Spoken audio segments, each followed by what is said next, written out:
So people should vote for me come November because, well, I kind of want to backtrack from that question, if you don't mind. So Fulton County has not had a Republican qualify for district attorney in over 30 years.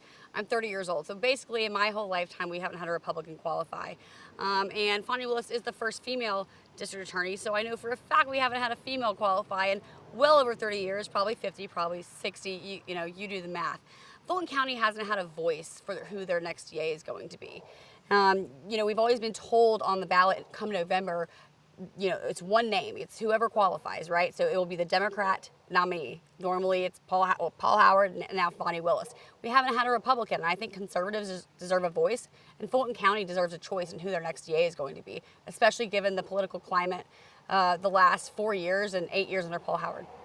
Why did you decide to run? Because I just want to effectuate change. Every job I've ever held, every position I've ever held is always, the goal is to effectuate change for the better. I'm born and raised in Fulton County. I've seen the decline of Fulton County under a Fani Willis administration, under a Paul Howard administration, and that's exactly why I decided to run. It's not safe anymore. People don't want to live here anymore.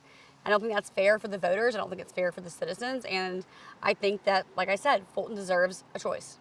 Are there any changes that people should expect if you were to be elected? 100%.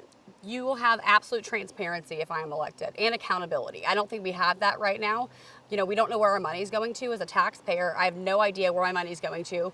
We get told vaguely where our money is going to and what it's being used for, but that's not really the case. If you talk to our Board of Commissioners in Fulton County, the current administration in the DA's office will request money, and that money will not be used for what it was supposed to be allocated for. That's a problem. We have to have accountability and transparency in this office, and that's exactly what I would bring to this office.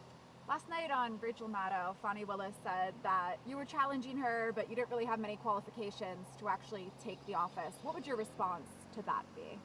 My response to that, and I watched that today actually, and I kind of giggled, but my response would be that in order to be, an attorney and especially a DA, you have to have a good head on your shoulders. You have to know the rules of professional conduct. You have to know when you have a conflict of interest, and I have that. Fani Willis has proven that she does not have that.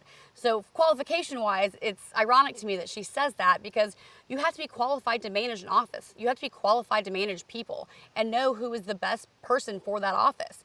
And I'm 100% qualified in that regard. So that's what my response would be to her. What about in terms of criminal defense prosecution? Do you have any experience with that, or how would you handle that if you were elected? So in regards to that, I was, and she said it last night, I've been practicing for 4 years. But under our Constitution, you have to be a barred attorney for 3 years. So if our legislator wanted to up that requirement, they very well could. And when I was in law school, I worked under Mike Carlson and Vic Reynolds in the DA's office in Cobb County. I've learned a lot in that office. I helped produce Carlson Rules of Evidence the last couple of years. I also would say that in regard to criminal prosecution, you have to know who you would hire. You have to know who the head of your offices would be.